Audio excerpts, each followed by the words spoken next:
Dear all the viewers, welcome to my channel Royal Zenith. It's me Goddess Dami. I'm back with the next video of Class 12 Optional English. In this video, I have solved the board exam paper of Class 12 Optional English, which was asked in the year 2079. Without delay, let's begin. NEB Grade XII 2079 or 2022. Optional English new course, time 3 hours, full marks 75. Attempt all questions. Group A. Write the correct answers choosing from the options given below. 11 into 1 is equal to 11 marks. Question number 1. A language family is dash. भाषाको परिवार भनेको dash dash हो भनेको छ. Option first. A group of related languages derived from a single language. Option second. Derived from all languages. Option third. That can be divided into groups of languages. Option fourth. Part of the Indo-European language and European family. यसको correct answer हो first. A group of related languages derived from a single language. एउटै भाषाबाट विभिन्न ब्रान्चमा बाँडिएका भाषाहरूको समूहलाई भनिन्छ language family. Question number 2. The Tibeto Burman group of languages falls under dash. Options. First, under Indo-European language family, under Austroasiatic languages, under Kumali languages, under Sino-Tibetan family. यो Tibeto Burman group of language भन्ने चाहिँ यो सिनो-टिबेटन language फ्यामिलीको एउटा उपसमूह हो. यो सिनो-टिबेटन अर्थात् भोट बर्मेली भाषिक समूह भनिन्छ नेपालीमा. भोट बर्मेली भाषाको परिवार. यस अन्तर्गत पनि विभिन्न ग्रुपहरू छन्, त्यो अन्तर्गत पर्छ यो टिबेटो बर्मन. सो लास्टको चाहिँ करेक्ट आन्सर हो. Question number 3. Language shift is also dash. The cause of language death, the cause of language growth, the cause of monolithic language, the cause of language survive. यसको correct answer हो option first. यदि language shift भयो, language shift भनेको आफ्नो भाषा बोल्न छोडेर कुनै भाषिक समुदायका मान्छेहरू अरूको भाषा अथवा जुन अरूको भाषा छ त्यो बोल्न थाल्छन् पुरै समुदायले भने त्यसलाई भनिन्छ ल्याङ्ग्वेज सिफ्ट. अनि त्यसले गर्दा उनीहरूको आफ्नो भाषा त के हुन्छ, मर्छ. So the cause it causes the death of language. So correct answer भनेको अप्सन फर्स्ट हो. Question number 4. The king of Banyan Deer goes himself, moves with pity and dash. Options. Compassion to the pregnant deer, compassion to the king, compassion to the all living beings, kindness to the world. Banyan मृगहरूको राजा को प्रति दया र करुणा भएर प्रभावित भएर ऊ आफूले आफ्नो ज्यान त्याग्नको लागि तयार हुन्छ भनिएको छ. यसको करेक्ट आन्सर हो option first. Compassion to the pregnant deer. त्यो गर्भवती त्यो डियर मृगिणी अथवा हरिण प्रति दया र करुणा भएर ऊ आफै त्योबाट आफै त्यसको सट्टामा ऊ आफै आफ्नो ज्यान फाल्नको लागि जान्छ. Question number 5. Odin is known for his. Odin के को लागि प्रसिद्ध छन्. अप्सन्स. पर्सनल बेनिफिट, व्यक्तिगत स्वार्थको लागि. हिज 8 लेग्ड स्टीड, उनको 8वटा खुट्टा भएको घोडाको लागि. Sacrifice for the donation of his right eye for gaining wisdom, ज्ञान प्राप्तिको लागि दाहिने आँखाको बलिदानीको लागि. र गोल्डन आर्मर, त्यो सुनको सुरक्षा कवच जुन उनले शरीरमा लगाउँछन् त्यसको लागि. यसको करेक्ट आन्सर हो अप्सन थर्ड. ओडिनले मिमिरको कुवाबाट पानी पिएर ज्ञान प्राप्त गर्ने र सम्पूर्ण मानव समुदाय र एसर प्रजातिहरू भगवानको प्रजातिहरूको रक्षाको लागि यो ओल्डको सुरक्षाको लागि उनले त्यो आँखाको दान गरेर पनि उनले ज्ञान प्राप्त गर्न चाहन्छन् ताकि भविष्यमा आइपर्ने समस्या समाधान गर्न सकुन्. Question number 6. Nelson Mandela was imprisoned for dash. नेल्सन मण्डेलालाई कति वर्ष कारावास सजाय अथवा जेलमा हालिएको थियो. Options. 27 years, 30 years, 90 years, 17 years. Correct option is first. उनलाई 27 वर्ष जेल राखिएको थियो. Question number 7. Elegy is notable in that it dash भनेको छ. इलिजी भनेको एक प्रकारको कविता हो र यसमा चाहिँ मुख्य विषयवस्तु के हुन्छ त. अप्सन्स. मन the loss of a way of life, त्यो पुरानो जमानाको जुन दिनहरू थिए त्यो गुमेकोमा यसले दुःख व्यक्त गर्छ. Mourns the loss of an individual, कसैको मृत्यु कोही मरेको छ त्यसको बारेमा शोक मनाउने काम गर्छ. Mourns the death of an author, लेखकको मृत्यु भएकोमा यसले शोक मनाउने गर्छ. Mourns the wealth of an author, यहाँ अफ हुन पर्ने. Mourns the wealth of an author, लेखकको सम्पत्तिमा यसले शोक मनाउने काम गर्छ भनिएको छ। यसको करेक्ट अप्सन चाहिँ फर्स्ट हो, mourns the loss of a way of life भनेको यो मान्छेको मृत्युभन्दा पनि त्यो पुरानो दिनहरू जुन जीवन थियो त्यो अहिले त्यो दिनहरू बाँकी रहेन, त्यो दिनहरू गइसक्यो, पुरानो समय बितेकोमा गुमेकोमा यसले शोक मनाउने काम गर्छ। अप्सन ए चाहिँ फर्स्ट चाहिँ करेक्ट आन्सर हो। यो NEB को आन्सर सिट अनुसार, आन्सर की अनुसार, राष्ट्रिय परीक्षा बोर्डको आन्सर की अनुसार यो अप्सन फर्स्ट चाहिँ करेक्ट आन्सर हो। Question number 8, why does the king give his kingdom to two evil daughters but not to the youngest one? It is because dash भनिएको छ। राजा किङ लियरले आफ्नी यङ छोरी कोडेलियालाई सम्पत्ति नदिएर दुईटा दुष्ट छोरीहरू इभिल डटर्सहरूलाई उनले आफ्नो राज्य सुम्पिन्छन्। किन त? किनभने अब अप्सनहरू, the two really love him, त्यो दुईटी छोरीले साँच्चै माया गर्थे। द टु फ्ल्याटर्ड हिम, दुईटीले उसलाई के गरे, चिल्लो लगाए अथवा झुटो प्रशंसा गरे। Option third, he could not understand the true love of his youngest daughter, कान्छी छोरीको साँचो माया उसले बुझ्न सकेन। र option fourth, the youngest does not love him, कान्छी छोरीले माया गरिन। यसको करेक्ट अप्सन हो अप्सन थर्ड, उसले कान्छी छोरीको प्रेमलाई उसले बुझ्न सकेन। Question number 9, a tragedy is a serious play in which the chief figures pass through a series of dash. Tragedy भनेको अर्थात् दुखान्त भनेको यस्तो प्रकारको एउटा गम्भीर खालको नाटक हो जसमा मुख्य पात्रहरू, चिफ फिगर्स भनेको यसको मुख्य पात्रहरू, हिरो हिरोइनहरू, प्रोटागोनिस्टहरू निम्न अनुसारको अवस्थाबाट गुज्रिरहेका हुन्छन् भनिएको छ। अप्सन किलिङ इभेन्ट्स, मार्ने र मर्ने काम भइरहेको हुन्छ। अप्सन सेकेन्ड, सेपारेसन इन्सिडेन्ट, बिछोडको काम भइरहेको हुन्छ।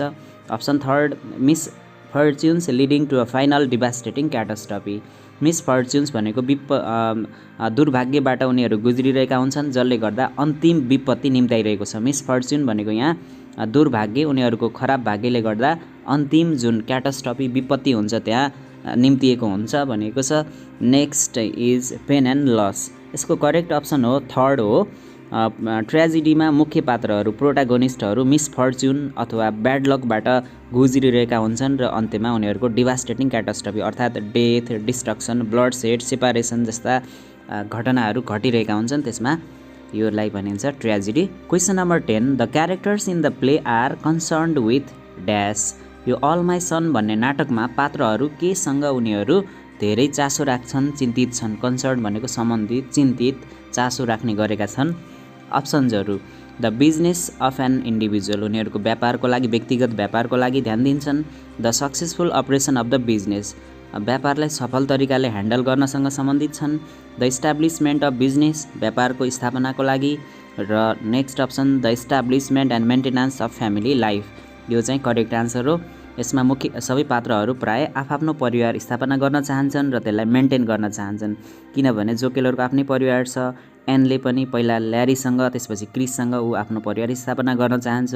सबैको आफ्नो परिवार छ, उनीहरू त्यो परिवारलाई सक्सेसफुल्ली ह्यान्डल गर्न चाहन्छन्। Option fourth is correct answer.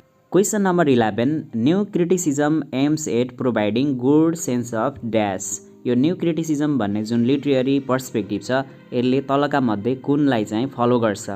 Option first, a text which is totally new in nature, बिल्कुल पुरै नयाँ खालको टेक्स्टलाई भनिन्छ। A text without going back to the history of the text and its author, यसले चाहिँ त्यो टेक्स्टको साहित्यिक सिर्जनाको ऐतिहासिक जुन कालखण्ड, जुन हिस्टोरिकल, पोलिटिकल, सामाजिक, राजनीतिक अवस्था, त्यसको पृष्ठभूमि र अथरको, लेखकको ब्याकग्राउन्डलाई हेर्दैन।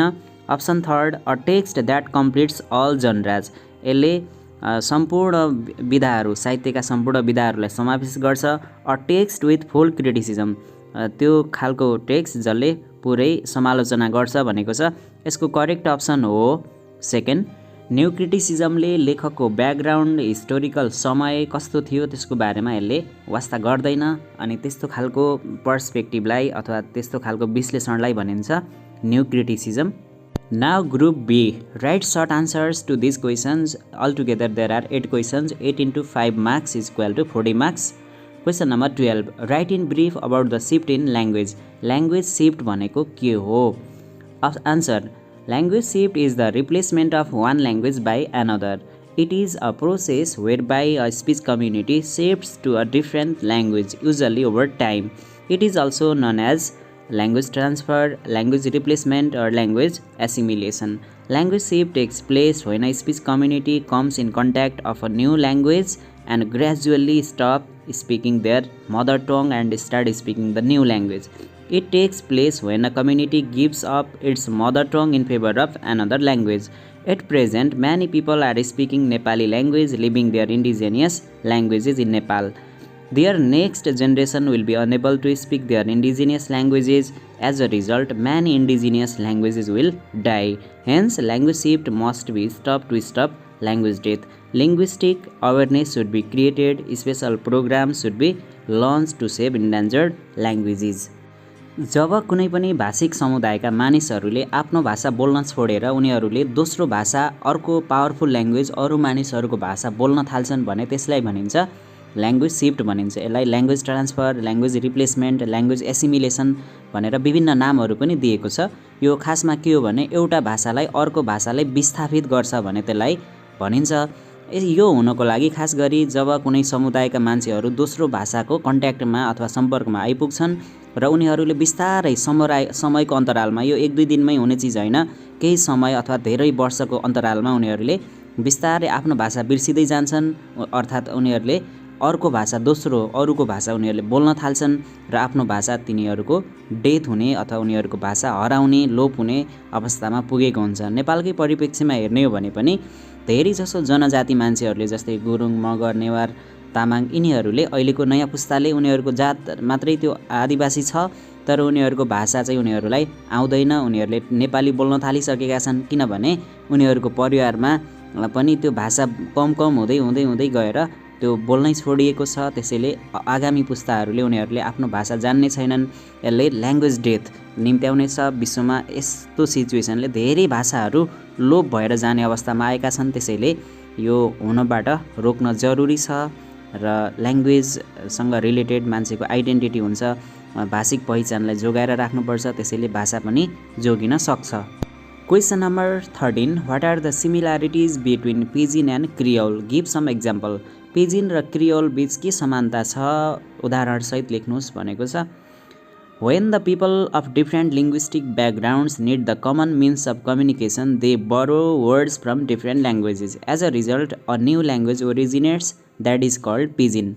जब दुई अथवा दुईभन्दा धेरै भाषिक ब्याकग्राउन्डका पृष्ठभूमिका मान्छेहरू एक ठाउँमा जम्मा हुन्छन्, विभिन्न सिलसिलामा, व्यापारको सिलसिलामा, कामको सिलसिलामा, त्यो बेलामा उनीहरूले एकअर्काको भाषा बुझ्दैनन् अनि त्यस्तो बेलामा एउटा नयाँ अर्को खालको भाषा उत्पत्ति हुन्छ। त्यो भाषामा शब्दहरू चाहिँ विभिन्न भाषाबाट, उनीहरूका अलग अलग भाषाबाट सापट लिएका शब्दहरू हुन्छन्।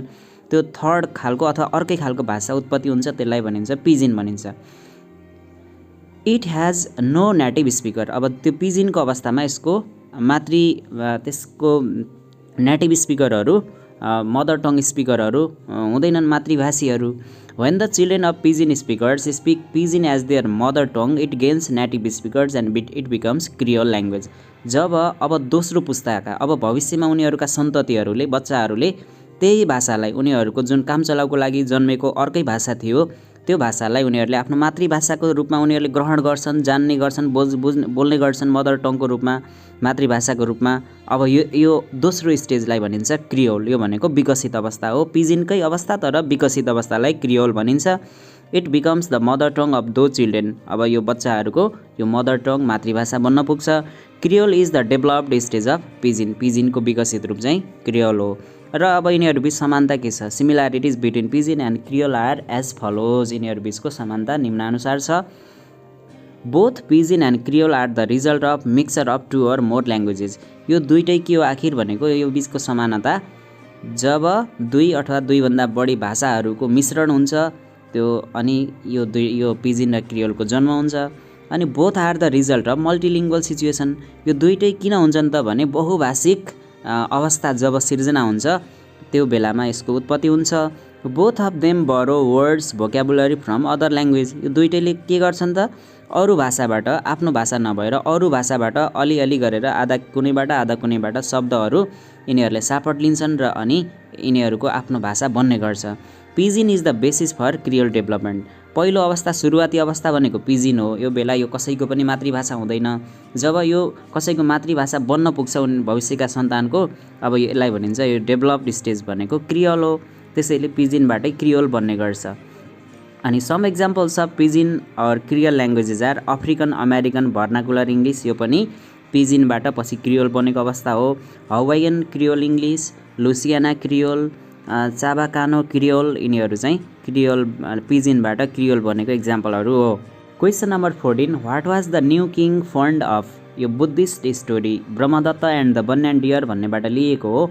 यहाँ किङ भन्नाले ब्रह्मदत्तलाई के रुचि थियो, उनको के रुचि थियो। फन्ड अफ भनेको वाट डिड हि लाइक भन्न खोजेको हो, उनको रुचि केमा थियो। Now its answer, Brahmadatta was the new king of Banaras or Kashi. He was fond of hunting, उनलाई शिकार खेल्न मन पर्थ्यो। एन्ड ह्याभिङ डियर मिट, र मृगको मासु खान उनको रुचि थियो। He use to go hunting for pleasure, he use to go to the forest with his courtiers and helper.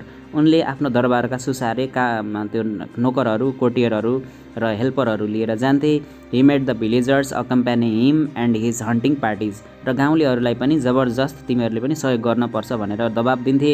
He force the villagers to help him in his royal hunt, उनको शाही शिकार अथवा रोयल भन्नाले शाही अथवा राजासँग सम्बन्धित त्यो शिकारको टोलीमा गाउँलेहरूलाई पनि समावेश गर्थे। Due to king's hunt farmers crops were destroyed, businessmen could not conduct their work हुनुपर्ने यहाँ, because they were force to chase animals for the king to hunt. राजालाई उनीहरूले जनावर लखेटेर मुखैमा ल्याइदिनु पर्थ्यो अनि राजाले शिकार खेल्थे। So they were unhappy with the new king. At last, Brahmadatta gave up hunting after learning the lesson of compassion and pity from the bun and deer. जब बन एन्ड डियरबाट कम्प्यासन र पिटीको लेसन, दया र करुणाको पाठ सिकेपछि उनले शिकार खेल्न त्यागिदिन्छन्। क्वेसनले त उनलाई के मन पर्थ्यो भनेको छ, हन्टिङ मन पर्थ्यो मात्रै भनेर पुग्दैन, किनभने यो 5 मार्क्सको क्वेसन हो। अलि तन्काएर लम्बाएर यसलाई अलि ठुलो बनाउनै पर्यो, 5 मार्क्स त्यत्तिकै आउँदैन। Question number 15, how is sir Roger an esteemed person according to sir Richard Steele? Sir Roger at the assizes, यो sir Roger at the assizes भन्ने एसेबाट लिएको क्वेसन हो। यो सर रोजर चाहिँ कसरी इस्टिम्ड पर्सन हो। इस्टिम्ड भनेको रेस्पेक्टेड पर्सन भन्न खोजेको, सम्मानित अथवा इज्जत भएको इज्जतदार एउटा व्यक्ति सर रोजर हुन्। कसरी उनी एउटा सम्मानित अथवा इज्जतदार रेस्पेक्टेबल पर्सन हुन्, यो रिचार्ड स्टिल भन्ने लेखक अथवा निबन्धकारको अनुसार भनिएको छ। Now its answer, according to Richard Steele, sir Roger is an esteemed person. He is a kind, gentle, humble and mild man with peace of mind. He is loved and esteemed in his neighborhood. He is a good old knight. He is a benevolent person. He avoids being criticized for the sake of mental peace. As a result, he doesn't even tell the truth and give fair opinion or verdict when people require it. He doesn't displease anyone. He wants to impress others and maintain his fame in the society.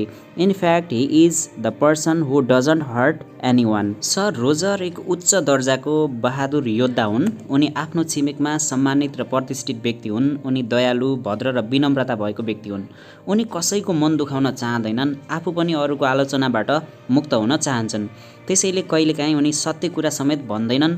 उनी मानसिक शान्ति भएको व्यक्ति हुन्। आफ्नो शब्दले कसैको पनि मन दुखाउन उनी चाहँदैनन्। त्यसैले उनले सत्य कुरा पनि कहिलेकाहीँ भन्दैनन्। अरूले आफ्नो धारणा विभिन्न विषयमा चाहँदाखेरि उनीहरूले कसैलाई मन दुखाउने खालको आफ्नो भनाइहरू उनले व्यक्त गर्दैनन्। Question number 16, why does Mimir ask for the right eye from Odin all father? Norse mythology. ओडिनलाई मिमिरले किन दाहिने आँखा माग्छन् भनेर यो क्वेसन सोधिएको छ। यो ओडिन्स विजडम भन्ने स्टोरीबाट सोधिएको हो। Now its answer, according to Norse mythology, Mimir was the guardian and caretaker of the well of wisdom. It was also called Mimir's well. This well was located under the root of Yggdrasil tree. If one drank a draught of water from this well, he or she could become wise. He or she could know all the future. So everybody who wanted to drink water from his well had to pay the terrible price. When Odin All Father goes to drink water from Mimir's well, Mimir asks the price to be paid for the water or wisdom. Mimir asks Odin's right eye as the price of wisdom. Odin also happily donates his right eye for the sake of valuable wisdom. Norse मिथोलोजीको भनाइअनुसार एउटा पानीको कुवा थियो। त्यो पानीको कुवा चाहिँ एकदरशील रुख भन्ने एउटा रुखको जरामुनि थियो र त्यो पानीको कुवाको गार्ड अर्थात् त्यसको अभिभावक र त्यसको सुरक्षा गर्ने व्यक्ति चाहिँ मिमिर थिए। त्यसैले त्यो पानीको कुवालाई मिमिर्स वेल अथवा मिमिरको कुवा पनि भन्ने गरिन्थ्यो। अनि एउटा भनाइ के थियो भने त्यो कुवाको पानी पियो भने जो पनि व्यक्ति एकदमै विजडम अथवा ज्ञान विवेक प्राप्त गर्ने गर्थ्यो। त्यसैले धेरैजना मानिसहरू त्यो पानी पिउन लालायत हुन्थे, तर त्यो पानी पिउनको लागि त्यति सस्तो र सजिलो थिएन। त्यसैले मिमिरले के गर्थे, जो त्यहाँको पानी पिउन आउँथे उनीहरूको दाहिने आँखा त्यहाँ दान गर्नुपर्ने, डोनेट गर्नुपर्ने, बलिदान गर्नुपर्ने, अनि मात्र त्यो पानी खान पाइने भन्ने कुरा उनले भन्ने गर्थे। तर ओडिन चाहिँ त्यहाँको पानी जसरी पनि पिएर र ज्ञान प्राप्त गर्न चाहन्थे। अनि ओडिन जब त्यहाँ पानी पिउन गए त्यो बेलामा यो मिमिरले ओडिनलाई दाहिने आँखा मागे, किनभने त्यो सस्तो पानी थिएन। त्यो पानी पिएपछि सम्पूर्ण विगत, वर्तमान र भविष्यको बारेमा ज्ञान प्राप्त हुन्थ्यो। त्यो नलेज अथवा विजडम प्राप्त हुने भएको हुनाले त्यो पानीको लागि दाहिने आँखा चढाउनु पर्थ्यो। त्यसैले मिमिरले ओडिनलाई पनि दाहिने आँखा मागेका हुन्। Question number 17, how is Elizabethan sonnet different from Petrarchan sonnet, what are their rhyme scheme भनिएको छ। यो क्वेसन चाहिँ पोइट्रीबाट, कविताबाट सोधिएको हो। तर कविताको कुनै ठ्याक्कै एउटा पाठबाट भन्दा पनि अगाडिको ब्याकग्राउन्ड अफ द पोइट्री अथवा एलिमेन्ट्स अफ द पोइट्री भनेर त्यो एउटा अगाडिको कविताहरूको बारेमा पृष्ठभूमि, कविताको बारेमा एलिमेन्टहरू, कविताको बारेमा ब्याकग्राउन्ड हामीले जान्नुपर्ने हुन्छ, त्योबाट सोधिएको हो। Sonnet is a 14 line poem written in an iambic pentameter. There are 2 types of sonnet. Sonnet भनेको एउटा 14 लाइनको 14वटा हरफ भएको कविता हो र यो चाहिँ आयम्बिक पेन्टामिटर, यो भनेको एउटा छन्द हो। यसको बारेमा 12 क्लासको भाइ बहिनीहरूले अहिले तत्कालै यो भिडियोमा डिटेलमा एक्सप्लेन गर्न सकिँदैन, धेरै बुझ्न पनि कठिन हुनसक्छ। यति बुझौँ, यो 14 लाइनको पोइम हो र 2 प्रकारको सोनेटहरू छ। त्यो सोनेटहरूको प्रकार हो, एउटा पहिलो हो इटालियन सोनेट अथवा पेट्रार्कन सोनेट पनि भनिन्छ र it originated in Italy. It was popularized by an Italian poet Petrarch. इटालीको कवि पेट्रार्कले यसलाई प्रसिद्ध बनाएका थिए। त्यसलाई पेट्रार्कन सोनेट भनेर पनि भनिन्छ। र दोस्रो प्रकार भनेको इङ्ग्लिस सोनेट अथवा यसलाई सेक्सपियरियन सोनेट अथवा एलिजाबेथन सोनेट पनि भनिन्छ, किनभने यसलाई विलियम सेक्सपियरले यसलाई हाइलाइट गरेका थिए, यसलाई प्रसिद्ध बनाएका थिए। र यो क्वीन एलिजाबेथको पिरियडमा, एलिजाबेथ ब्रिटेनमा एलिजाबेथ फर्स्टले 1558 देखि 1603 सम्म शासन गरेकी थिइन्। त्यो पिरियडमा यो पपुलर थियो, त्यसैले यसलाई एलिजाबेथन सोनेट भनिन्छ। It originated in England. यो इङ्ल्यान्डमा ओरिजिन भयो। Sir Thomas Wyatt, Henry Howard and earl of Surrey introduce sonnet in English, but William Shakespeare popularized it. यो 3 जनाले यसलाई अङ्ग्रेजीमा यो सोनेटको सुरुवात गरे, तर यसलाई पपुलर बनाउने काम चाहिँ विलियम सेक्सपियरले गरे। र यो बिचको यो दुईटाको डिफ्रेन्स के छ त, Italian or Petrarchan sonnet originated in Italy, तर Elizabethan sonnet originated in England. अनि Italian sonnet or Petrarchan sonnet is also called Petrarchan sonnet. यो इटालियन सोनेटलाई पेट्रार्कन सोनेट पनि भनिन्छ र एलिजाबेथन सोनेटलाई इङ्ग्लिस सोनेट अथवा सेक्सपियरियन सोनेट पनि भनिन्छ। अनि फेरि यो इटालियन सोनेटमा चाहिँ 2टा भागहरू हुन्छ, 2टा मात्रै स्ट्यान्जा हुन्छ। पहिलोमा 8वटा लाइन हुन्छन्, यसलाई अक्टेभ भनिन्छ, र बाँकी 6वटा लाइनलाई सेस्टेट भनिन्छ। तर एलिजाबेथन सोनेटमा 3वटा स्ट्यान्जा हुन्छ। यसमा 4वटा स्ट्यान्जा हुन्छ। 4वटा मध्ये 3टा क्वार्टेन हुन्छ। 3टा स्ट्यान्जामा 4-4 लाइनको दरले 3 चौको 12 लाइन र लास्टमा 2टा लाइन हुन्छ, त्यसलाई कप्लेट भनिन्छ। जम्मा 14 लाइन भयो यसमा पनि। अनि इटालियन सोनेट अथवा पेट्रार्कन सोनेटको राइम स्किम के हुन्छ, अगाडिको 8वटा लाइनमा एबिबिए हुन्छ र पछाडिको 6वटा लाइनमा चाहिँ सिडिई हुन्छ। यसमा अलि फरक पनि हुनसक्छ कुनैमा।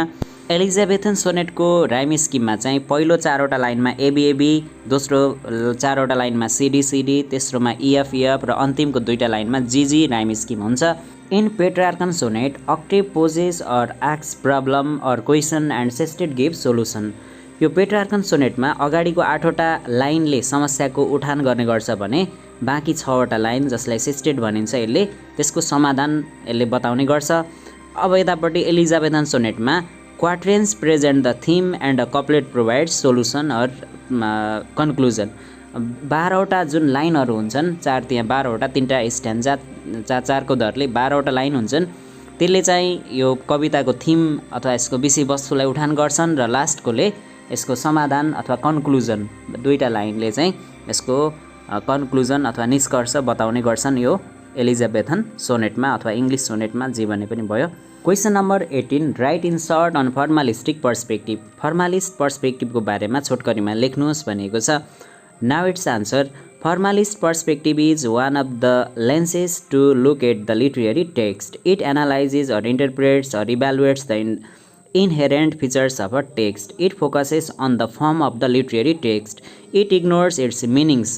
It studies literary devices such as rhyme, rhythm, meter, figures of speech, syntax, narrative technique, setting, characters, plot, tone, theme, mood, style, etc. It ignores the historical context of the text and background of the author and readers.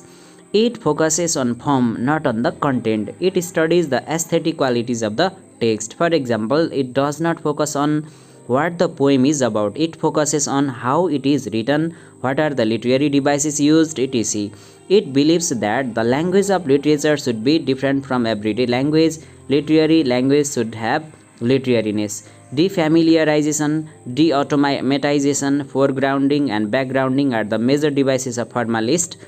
Formalists believe that if the language of literature is ordinary, no one will pay attention, so there should be literariness. Weakness of this perspective is that it is applicable only in poetry, not in other genres. Victor Saklobaski, Roman Jakobson, Jan Mukarovsky etc. Are the formalist critics. साहित्यिक सिर्जनालाई विश्लेषण गर्ने विभिन्न दृष्टिकोणहरूमध्ये फर्मालिस्ट perspective पनि एउटा हो र यसलाई रसियन फर्मालिजम भनेर पनि भनिन्छ। र यसको मुख्य काम भनेको कुनै पनि साहित्यिक टेक्स्टको, साहित्यिक सिर्जनाको, चाहे त्यो कथा कविता जे भए पनि त्यसमा प्रयोग गरिएका जुन विभिन्न गरगहनाहरू अर्थात् साहित्यिक डिभाइसेसहरू, जुन साहित्यिक औजारहरू, rhyme, rhythm, metre, alliteration, figures of speech, theme, tone, यिनीहरू हुन्छन्, यसको बारेमा यसले विश्लेषण गर्छ।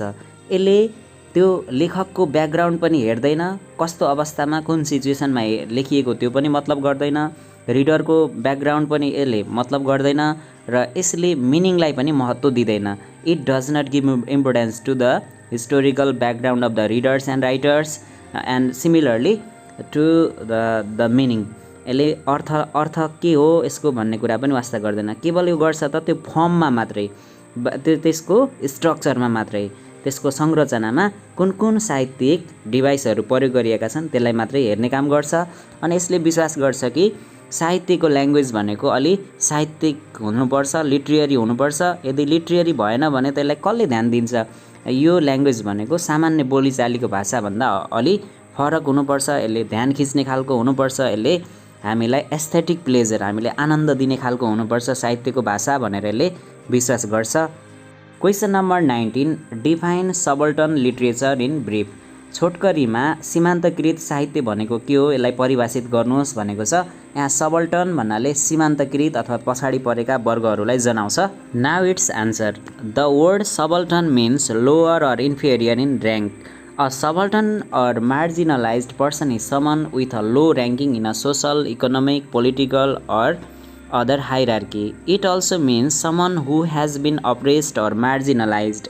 Lesbian, gay, bisexual, transgender, intersexual, backward people, AIDS victims, black people, colonized people, poor people, etc. are the subalterns. In the context of Nepal, Madhesis, Muslims, women, Dalits, indigenous people such as Raute, Chepang, Kusunda, LGBTs, people of Karnali region, etc. were regarded as subalterns in the past. But the constitutional provisions and other government programs have slowly uplifted their status now.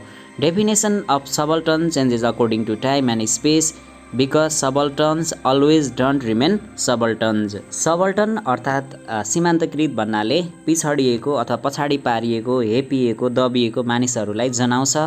ती मानिसहरू जो सामाजिक, आर्थिक, राजनीतिक हिसाबले पछाडि पारिएका छन् अथवा पछाडि परेका छन् ती मानिसहरूलाई सीमान्तकृत मानिसहरू भनिन्छ। जस्तै विश्व परिप्रेक्ष्यमा हेर्ने हो भने लेस्बियनहरू, खास गरी समलिङ्गी महिलाहरू, समलिङ्गी पुरुषहरू, अनि त्यसै गरी तेस्रो लिङ्गी मानिसहरू, पछाडि परेका मानिसहरू, अनि एचआइभी एड्सका शिकार भएका व्यक्तिहरू, काला जातिहरू, अनि कोलोनाइज्ड पिपलहरू, जहाँ चाहिँ साम्राज्य लादिएको छ त्यहाँका मानिसहरू, अनि पछाडि परेका गरिब मानिसहरू, महिलाहरूलाई सामान्यतया सबल्टन भनेर भन्ने गरिन्थ्यो। तर नेपालको परिप्रेक्ष्यमा भन्ने हो भने मधेसी, दलित, महिला, कर्णाली रिजनका मानिसहरू, सुदूरपश्चिमका अनि विभिन्न यो पिछडिएको क्षेत्रका मानिसहरूलाई सबल्टन भन्न मिल्छ। त्यसै गरी तेस्रो लिङ्गी अनि समलिङ्गीहरूलाई पनि नेपालको परिप्रेक्ष्यमा हामीले यिनीहरूलाई सबल्टन भन्न मिल्छ, किनभने यिनीहरू आर्थिक, सामाजिक, राजनीतिक हिसाबले यिनीहरू अझै पनि पछाडि छन्, माथि उठ्न सकेका छैनन्, उनीहरूको आवाज कसैले उठाउन सक्दैन। यस्तो खालको सिचुएसनमा पछाडि परेका मानिसहरूलाई सबल्टन भनिन्छ। तर एकपटकको सबल्टनहरू, सीमान्तकृतहरू सधैँभरि सीमान्तकृत हुँदैनन्, किनभने नेपालकै परिप्रेक्ष्यमा हेर्ने हो भने जब देशमा गणतन्त्र आयो, सङ्घीयता आयो, स्थानीय सरकारहरू बने, अनि यो हरेक क्षेत्रमा समावेशीपन आयो, त्यो त्यसदेखि सबै मानिसहरूले अपर्च्युनिटी पाएका छन्, सबैको आवाजहरू उठेको छ, सबैले अवसरहरू पाएका छन्, उनीहरूको धेरैको अवस्था सुध्रिएको अवस्था छ। त्यसैले यो सबल्टनहरू, सीमान्तकृत मान्छेहरू सधैँभरि जिन्दगीभरि उनीहरूको जुनीभरि सबल्टन नै रहन्छन् भन्ने हुँदैन, किनकि उनीहरूले शिक्षा दीक्षा पाए, उनीहरूको चेतनाको स्तर वृद्धि भयो, अवसरहरू पायो भने उनीहरू पनि माथि उठ्न सक्छन् आर्थिक, सामाजिक, राजनीतिक विभिन्न फिल्डमा। र अब सबल्टन लिट्रेचर भनेको के हो त? Subaltern literature refers literary writings which present the pain, hardship, struggle, exploitation and suppression of subalterns. It raises the voice of subalterns and marginalized people. It supports for their rights. It aims to break the hegemony of the elite people. It aims to eliminate all kinds of discrimination and exploitation. For example, the story Deal in the Wheat can be regarded as the subaltern writing because it shows the hardship faced by a farmer. In Nepal too, many writers and poets have written against caste discrimination, gender discrimination, struggle of the poor class and so on. All of them come under subaltern literature. सीमान्तकृत मानिसहरूका दुःख, कष्ट, पीडा, भोगाइहरू, उनीहरूले भोगेका अनुभवहरूको बारेमा लेखिएको साहित्यलाई subaltern literature भनिन्छ। यसले उनीहरूको अधिकारको पक्षमा बोल्ने गर्छ र अरूले जो पावरमा छन्, शक्तिशाली मानिसहरू छन्, राजनीतिक, आर्थिक, सामाजिक हिसाबले उनीहरूले यो सीमान्तकृत वर्गहरूमाथि गरेको थिचोमिचोको विरुद्धमा यसले आवाज उठाउँछ। नेपालकै परिप्रेक्ष्यमा हेर्ने भने पनि धेरै लेखकहरू, कविहरूले सीमान्तकृत मानिसहरूको हक अधिकारको बारेमा, नेपालमा विद्यमान जातीय छुवाछुत, भेदभाव, लैङ्गिक भेदभाव आदिको बारेमा उनीहरूले साहित्यिक सिर्जनाहरू गरेका छन्। जस्तै हाम्रो यो बुकमा दिएको डिल इन व्हीट भन्ने स्टोरीमा पनि त्यो एउटा गरिब किसान जो चाहिँ सीमान्तकृत हो, पछाडि परेको छ, उसलाई हेपिएको, उसले भोगेको दुःखको, कष्टको बारेमा लेखिएको छ। यसलाई पनि हामीले सबल्टन लिटरेचरको रूपमा लिन सक्छौँ। Now Group C. Write long answers to these questions. This section carries 3 questions and each question carries 8 marks. Altogether it carries 24 marks. Question number 22. What are the reasons for Paul for committing suicide? Why does he take such hard decision? Paul's case भन्ने स्टोरीबाट यो question सोधिएको हो। पलले आत्महत्या गर्नुको कारण के हो? यति कठिन उसले निर्णय लिनुको पछाडि के हो त कारण? Now its answer.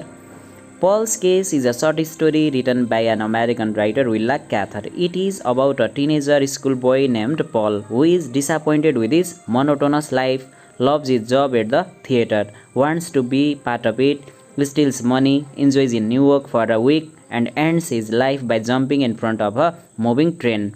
According to his teachers, Paul was an abnormal boy. He did not have good relationship with his father. His mother had died briefly after giving him birth. He was suspended from his school due to his abnormal and unsound behavior towards his teachers. He told his friends about his fake connection with actors and actresses of the theater. As a result, he was expelled from his school and dismissed from the job of an usher at the theater. He did not like the street where he lived. He was fed up with his school as well as home environment. अमेरिकी लेखिका villa क्याथरद्वारा लेखिएको यो pulse case भन्ने कथा चाहिँ एउटा teenager school boy पलको बारेमा छ, जो चाहिँ आफ्नो जिन्दगीदेखि आफ्नो जिन्दगीलाई उसले बोरिङ अथवा दिक्दार लाग्दो उसले ठान्छ। उसले थिएटरमा अथवा एउटा नाटक घरमा उसले काम गर्छ, असरको काम गर्छ। असर भनेको त्यहाँ आएका गेस्टहरूलाई भित्र पसाल्ने, सिट देखाइदिने खालको उसले काम गर्छ। अनि त्यसपछि उसले आफ्नो विद्यालयको जीवन र आफ्नो घरको जीवनभन्दा पनि त्यो थिएटरमा त्यो गायक गायिकाहरूले सिङ्गिङ गरेको त्यसमा ऊ इन्जोय गर्ने गर्छ। अनि पछि उसले आफ्नो विद्यालयमा विभिन्न एक्टर एक्ट्रेससँग मेरो कनेक्सन छ, मेरो साथीहरू हो, मैले चिन्छु भनेर उसले झुटा कुरा साथीभाइहरूलाई पनि भन्छ। त्यसपछि ऊ विद्यालयबाट निकाला हुन्छ। त्यसपछि फेरि उसले उसको बुवाले उसलाई अर्को जागिरमा लगाइदिन्छन्। त्यहाँबाट पनि उसले पैसा चोरेर भाग्ने काम गर्छ, न्युयोर्कमा इन्जोय गर्छ 7-8 दिन। त्यसपछि घर फर्किने बेलामा उसले उताबाट आइरहेको विपरीत दिशाबाट आइरहेको रेलको अगाडि, ट्रेनको अगाडि त्यो ट्र्याकमा जम्प गर्छ र उसले आफूले आफ्नो जिन्दगी सिद्ध्याउने निर्णय गर्छ। अनि उसको व्यवहार पनि विद्यालयमा त्यति राम्रो छैन। उसको टिचरले भन्छन् ऊ अलि अरूभन्दा असामान्य व्यवहार गरिरहेको छ। अनि त्यसैले उसलाई एकपटक स्कुलबाट सस्पेन्ड पनि गरिएको थियो। तर पछि फेरि अर्को केस घटाएको हुनाले उसलाई विद्यालयबाट रेस्ट्रिकेट गरियो, एक्सपेल्ड गरियो, उसलाई निकाला गरियो। Paul wanted to live a fancy and luxurious life. He daydreamed of living a luxurious life like celebrities. Once his office told him to deposit $1,000 at the bank. He stole that money and ran to New York. He enjoyed sightseeing, night walking, lavish meal and expensive clothes there. When the newspaper published about his theft, he was frightened. His father had already compensated the stolen amount, but he was in search of his son. After spending a week in New York, he decided to return to his home. He took the train to New York, rode a taxi and got off. He heard the sound of approaching train and jumped in front of it and ended his life, then to return to his old boring life. Paul took hard decision of committing suicide because he was fed up with monotonous life. When his desire of his couldn't be fulfilled, he committed suicide. His high ambition for a glamorous life was the cause of his suicide. पलको नयाँ अफिसले एकपटक उसलाई $1000 ब्याङ्कमा गएर deposit गर्न भनेको थियो। तर उसले त्यो पैसा चोरेर भाग्छ। ऊ न्युयोर्क जान्छ। त्यहाँ उसले विभिन्न दृश्यहरू रमाउँछ, एकदमै भव्य महँगो खानेकुराहरू र कपडाहरू पनि किन्छ। उसले एकदमै बिन्दास तरिकाले अमेरिकाको न्युयोर्कमा उसले रमाइलो गर्छ। त्यसपछि जब उसको अपराधको बारेमा पत्रिकाले समाचार छापेको हुन्छ, उसको बुवा चाहिँ उसको खोजीमा हिँडेको कुरा पनि त्यहाँ लेखिएको छ। उसको बुवाले त्यो क्षतिपूर्ति चोरी बापतको रकम त फिर्ता गरे, तर पनि छोराको खोजीमा न्युयोर्कतिर हिँडेको कुरा पनि पत्रिकाले छाप्छ। त्यसपछि ऊ पैसा सिद्धिएपछि 1 हप्ताको इन्जोयपछि ऊ फेरि आफ्नो घर न्युयोर्क भन्ने ठाउँतिर फर्किन्छ, ट्रेन लिन्छ। त्यसपछि ट्याक्सी चढ्छ। ट्याक्सीबाट पनि झरेर ऊ त्यहाँ हिउँ परिरहेको छ, त्यहाँ बस्छ। अनि विपरीत दिशाबाट ट्रेन आइरहेको सुनेपछि उसले ट्रेनको अगाडि ट्र्याकमा जम्प गरेर उसले आफ्नो जिन्दगी समाप्त गर्छ। उसले यो डिसिजन गर्नुको खास रिजन के हो भने ऊ सेलिब्रिटीहरू जस्तै, गायक गायिकाहरू जस्तै, हिरो हिरोइनहरू जस्तै एकदमै ल्याभिस अथवा ग्ल्यामरस, सुन्दर, मनमोहक जीवन जिउने उसको धोको थियो। धेरै ऊ महत्त्वाकांक्षी थियो। ऊ आफ्नो बस्ने घर अनि आफ्नो त्यो स्ट्रिट जुन गल्ली छ, आफ्नो जुन सडक छ आफू बस्ने त्यो ठाउँलाई पनि उसले घृणा गर्छ। विद्यालयको जीवनलाई पनि उसले घृणा गर्छ। उसको त्यो रमाइलो जिन्दगी जिउने, एकदमै ल्याभिस तरिकाले जिउने उसको सपनाले गर्दा नै ऊ अन्त्यमा निराश हुन्छ र उसले सुसाइड गर्ने निर्णय गर्छ। Question number 21, summarize the poem No Second Troy. यो नो सेकेन्ड ट्रोय भन्ने कविता जो चाहिँ W.B. येट्सले लेख्नु भएको हो, त्यो कविताको समरी लेख्नुहोस् भनिएको छ। No Second Troy is a lyric poem composed by an Irish poet W.B. Yeats. This poem is the combination of personal and political concerns.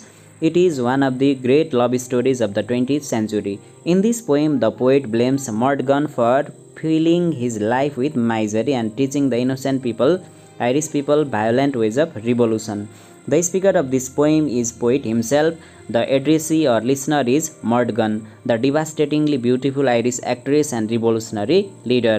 Yeats had proposed her or Mordgun for marriage proposal several times, but she married another man, rejecting his proposal. Yeats wrote this poem after her final rejection. Title of this poem is symbolic. Troy was the ancient city. Now it is in Turkey, which was destroyed due to 10-year-long war for the sake of beautiful woman named Helen. Helen was kidnapped by the Prince of Troy, Paris. Helen's husband Menelaus, king of Greece, fought war against Paris for 10 years to bring her back. Finally, he was successful in this mission, but the city of Troy was destroyed completely. Hence, the Troy is the symbol of destruction or death. Iris कवि डब्ल्युबी येट्सले यो कवितामा आफ्नो व्यक्तिगत र राजनीतिक कुराहरूलाई मिश्रण गरेका छन् र यो वास्तविकतामा आधारित कविता पनि हो। डब्ल्युबी येट्सले मर्डगन भन्ने एउटी सुन्दरी महिलालाई मन पराउँथे। उनको साथी पनि थिए त्यो केटी, त्यो महिला, र ऊ आयरल्यान्डको रिभोल्युसनरी क्रान्तिकारी नेत्री पनि हो। त्यो बेलामा ब्रिटेनको अन्डरमा थियो। आयरल्यान्ड र आइरिस जनताहरू फ्रिडमको लागि, स्वतन्त्रताको लागि बेलायत विरुद्ध लडिरहेका थिए। त्यसको नेतृत्व मर्डगनले गरिरहेकी थिए। डब्ल्युबी येट्सले मर्डगनलाई धेरै पटक प्रपोज गरेका थिए, बिहेको लागि प्रस्ताव गरेका थिए, तर उसले आफू सुन्दरी त थिए तर पनि डब्ल्युबी येट्सको प्रस्तावलाई उसले स्वीकारिन र पछि अर्कै मान्छेसँग बिहे गरी। त्यसैले डब्ल्युबी येट्स हार्ट ब्रोकन भए, उनी दुखी भए, उनको दिल टुट्यो र उनले यो कविता मार्फत रिस पनि व्यक्त गरिरहेका छन् मर्डगन भन्ने उनले मन पराएको त्यो महिलाप्रति। र यसमा स्पिकर कवि आफै हुन् र यो कविता मर्डगनलाई तोकेर भन्न खोजिएको हो। उनी डिभास्टेटिङली एकदमै खतरनाक तरिकाले सुन्दर महिला थिइन्। यो कविताको शीर्षक एकदमै सिम्बोलिक छ। यसको अर्थ छ, यसलाई ग्रीक पोएट होमरले लेखेको महाकाव्य ओडेसी भन्नेबाट लिएको हो। त्यसमा एउटा कहानी छ। त्यसमा के भने ग्रीसको राजा मेनेलसको श्रीमती हेलेनलाई ट्रोयको राजकुमारले अपहरण गरेर लैजान्छ। हेलेन चाहिँ त्यो बेलामा संसारकै सबैभन्दा सुन्दर महिला थिइन्। त्यसैले पारिस भन्ने जुन ट्रोयको राजकुमारले लिएर जान्छ। अब त्यो आफ्नो अपहरित श्रीमतीलाई फिर्ता ल्याउनको लागि 10 वर्षसम्म मेनेलसले अरू छिमेकी राज्य रजौटाहरूसँग मिलेर 10 वर्षसम्म युद्ध गर्छ र 10 वर्षपछि त्यो सुन्दर महिलालाई आफ्नो श्रीमतीलाई फिर्ता ल्याउन सफल हुन्छ। र त्यो बेलामा यो ट्रोय भन्ने सहरलाई टोटल्ली डिस्ट्रोय गरिन्छ, आगोले जलाइन्छ, खतम पारिन्छ। त्यसैले यो ट्रोय भनेको डिस्ट्रक्सन अथवा विनाशको सङ्केत हो। The poem begins with a rhetorical question. The poet says that he should not blame her for filling his life with misery. The poet is unhappy that Maud Gonne did not respond to his love, but he argues that he should not blame her for giving pain. He says he should not blame her for teaching innocent Irish people the violent methods to get freedom from Britain. The poet thinks that poor and innocent people did not have enough courage and desires to revolt against the British rulers. It was Mordgun who inspired them to do so. Yeats thinks that her beauty had destructive quality. He compares her beauty with a tightened bow. As a tightened bow can shoot or cast the arrow at any time and anywhere, her beauty also can be fatal like that. It is the symbol of destructiveness. Although she looked peaceful and noble, fire of destruction was burning inside her. According to Yeats, such beauty in today's modern time is not natural or good. Rather, she is like a classical old woman who could cause war and destruction. Although she was solitary, she was so powerful. At last, the poet again asks if there was the second Troy to be destroyed. This poem is both criticism and praise of Mordgun's beauty.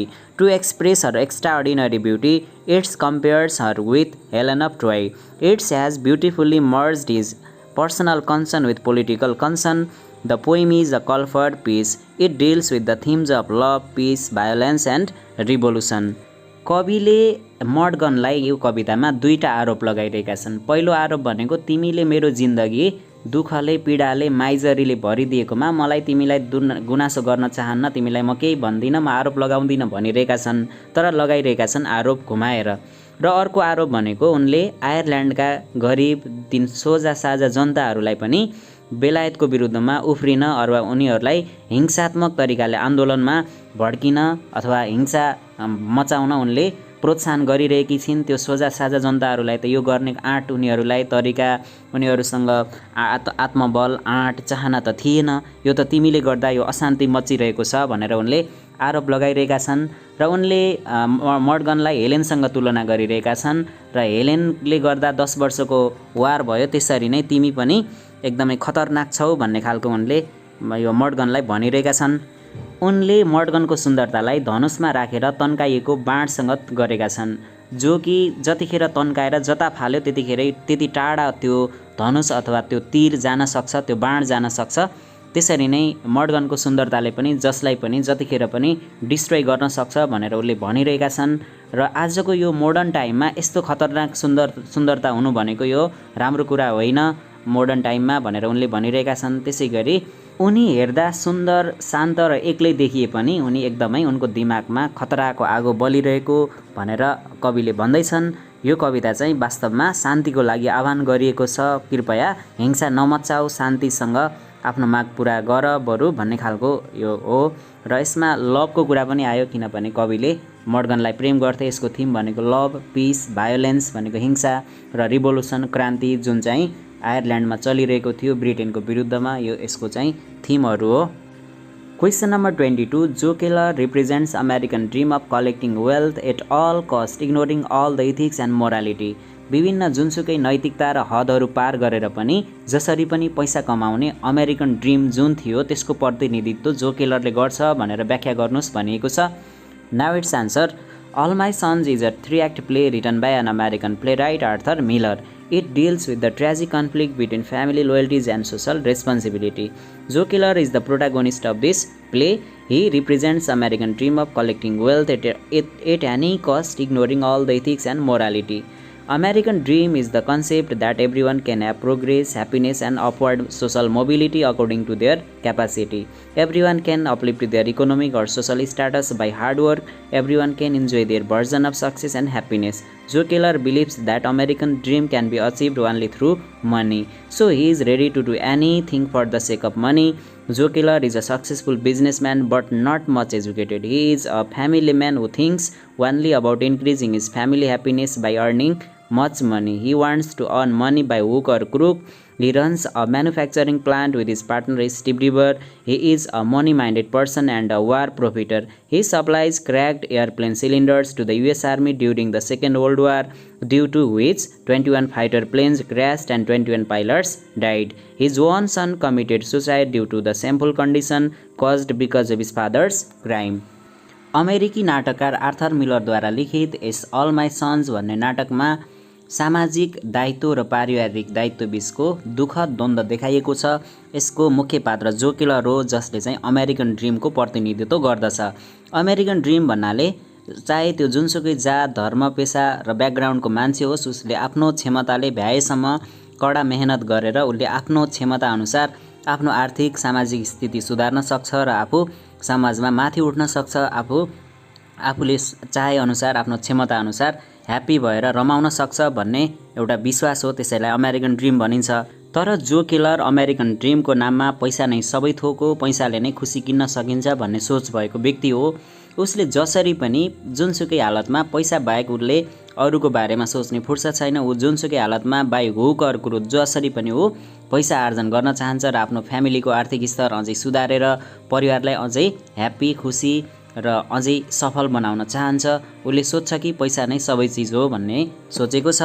त्यसैले उसले आफ्नो साथी Steve रिभरसँग manufacturing plant चलाएको थियो र त्यो बेलामा उसले वर्ल्ड वार सेकेन्डको बेलामा उसले बदमासी गरेको छ। उसले डिफेक्टिभ एयरप्लेन पार्ट्सहरू, हवाई जहाजमा लाग्ने खराब पार्टपुर्जाहरू जुन चाहिँ राम्रो छैन, राम्रो गुणस्तरको छैन, त्यो सामानहरू उसले बेच्छ ताकि उसले यदि त्यो नदियो भने आफ्नो व्यापार डुब्छ र अमेरिकन आर्मीले आफूसँगको सम्झौता उसले रद्द गर्छ, अरूबाट सामान लिन्छ अनि म असफल हुन्छु भनेर डराएर त्यो 2 नम्बरी अथवा त्यो बदमासी गरेको हुन्छ।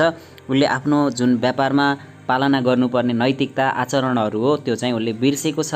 त्यसैले जसरी पनि ऊ पैसा मात्रै कमाउने चाहना छ त्यो चाहिँ यो जो केलरमा देखिन्छ।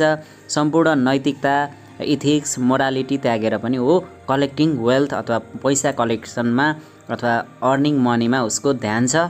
Keller forgets his business ethics and morality. As a businessman, he should have supplied the quality product, but he did not do so. Similarly, he deceived his own business partner Steve Deaver by forcing him to supply those cracked cylinders and sending him to prison. Keller tells a lie that he did not tell Deaver to supply those cylinders. He is a betrayer who betrayed his own nation and friend. He does not have time to think about his society and nation because he is running after money. Hence, we can say that Joe Keller represents American dream. He ignores all the ethics and moralities for the sake of money and wealth. The dramatist has criticized the American dream because it corrupts man. जो केलरले पैसाको लागि सम्पूर्ण morality र इथिक्सलाई लात हानेको छ। उसले आफ्नै साथी स्टिभ डिभरलाई धोका दिएको छ। उसलाई जबरजस्ती त्यो सामानहरू सप्लाई गर्न पनि जो केलरले नै भनेको थियो र पछि अदालतमा आफूले झुटो बोलेर हैन मैले त्यो भनेको हैन भनेर दोष जति स्टिभ डिभरलाई थोपरेर उसलाई जेलमा सडाएको छ र आफू त्योबाट निस्केको छ। त्यसैगरी उसले व्यापारीको रूपमा उसले राम्रो गुणस्तरीय सामान बेच्नु हरेक व्यापारीको दायित्व हो। आफ्ना ग्राहकहरूलाई धोका दिनु त उसको मूर्खता अथवा अपराध हो। तर यहाँ चाहिँ जो केलरले त्यही गरेको छ। बिजनेस इथिक्स उसले त्यो पालना गरेको छैन, भङ्ग गरेको छ। अनि त्यसैगरी ऊ आफ्नो देशलाई र साथीलाई धोका दिने एउटा धोकेबाज हो। त्यसैले अमेरिकन ड्रिमले गर्दा मान्छेलाई करप्ट गरेको छ।